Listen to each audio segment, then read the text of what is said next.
Cette émission vous est présentée par Saint-Raymond, la ville de l'automobile. 4 concessions à votre service, même le samedi.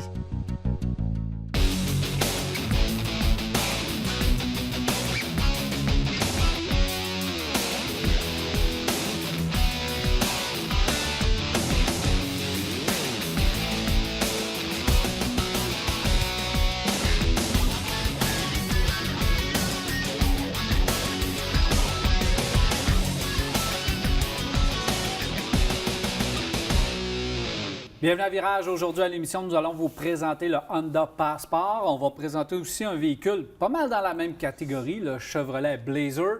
On va aussi poursuivre nos chroniques avec Jean Guéroy de Desharnais Pneus Mécaniques. On va parler bien sûr de mécanique. À la fin de l'émission, 670-9078, poste 230 ou encore virage-telmac.tv ou via notre Facebook. C'est les façons de nous rejoindre. Nous allons bien sûr répondre à vos questions et on va avoir aussi un beau bloc nouvelle avec notre ami Mathieu Thomasin. Salut Jacques. Salut Daniel. Comment ça va? Bien, on va très bien, merci. Très bien. Jacques, tu roules un Honda Passport. Oui, mon ami. Bon, au début, là, lorsque Honda nous a parlé du Passport la première fois, on se disait « Oh, on va arriver avec un véhicule un peu différent. On s'attendait, moi, je m'attendais peut-être à avoir un véhicule un peu plus hors route. Ça fait que là, on avait hâte de voir. On nous envoyait des petits dessins, des petites affaires. On avait hâte de voir vers où ce qu'on... Parce que Honda aime s'éclater, là. On avait l'élément. Ça fait que là, on a dit le Passport, on va arriver avec quelque chose de complètement différent. Là, on voit que c'est un Honda Pilot un petit peu plus court. Oui. Fait qu'on n'est pas allé bien plus loin que ce qu'on voulait. Qu'est-ce que tu penses de ça? Puis on se demande si on va avoir des fois hors route. Hein? Bien là, c'est ça. Fort probablement qu'on va pouvoir y aller, mais peut-être d'une façon un peu plus réservée. Mais Passeport, c'est un nom. Tu te souviens de ça, Daniel? Oui, c'est un nom mythique. Connu. C'était quoi le fameux Isuzu à l'époque là, qui nous avait été présenté? Ben oui. Alors, on a présenté ça dans les années 93 jusqu'à 2002 à peu près. Alors, on a présenté ce véhicule-là. C'est un véhicule qui était fabriqué, bien entendu, on sait que Isuzu puis General Motors, c'était bien proche.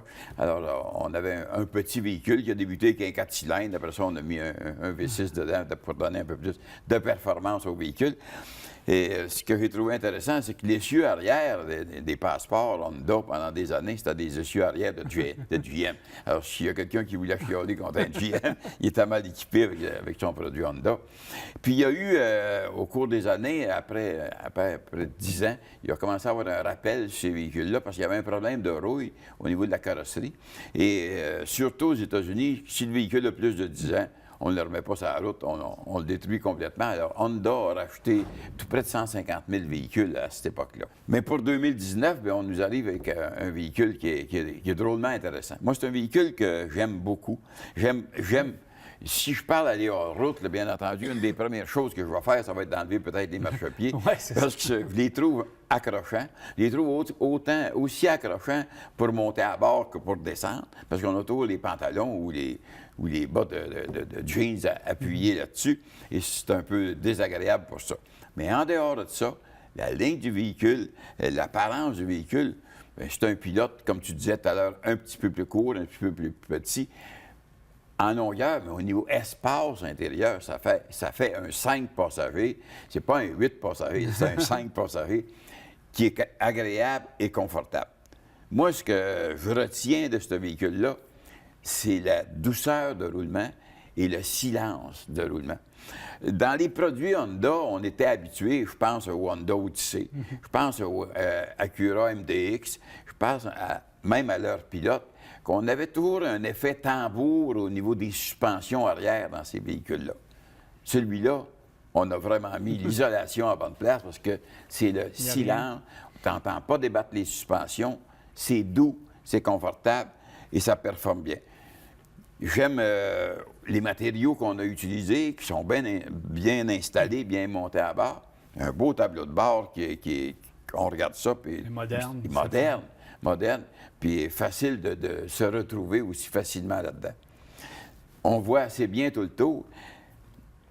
Il y a le véhicule qu'on conduit, bien, il y a un bruit de vent au niveau des toits ouvrants. Ça arrive sur plusieurs véhicules. Celui-là, il y a un ajustement à faire pour être capable d'éliminer ce bruit de vent-là.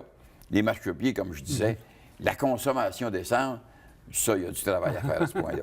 Ouais. Mais c'est un beau véhicule. J'aime le dégagement des ailes parce qu'on a voulu faire quand même. Je dis que c'est un petit pilote, mais on l'a différencié. Tu sais, la calandre en avant, les lumières, le dégagement des roues. Justement, on voit qu'il y a une garde au sol un petit peu plus élevée, mais ce véhicule-là est fait pour se promener sur la route, faire de la route, parce que son but premier, c'est de faire de la route.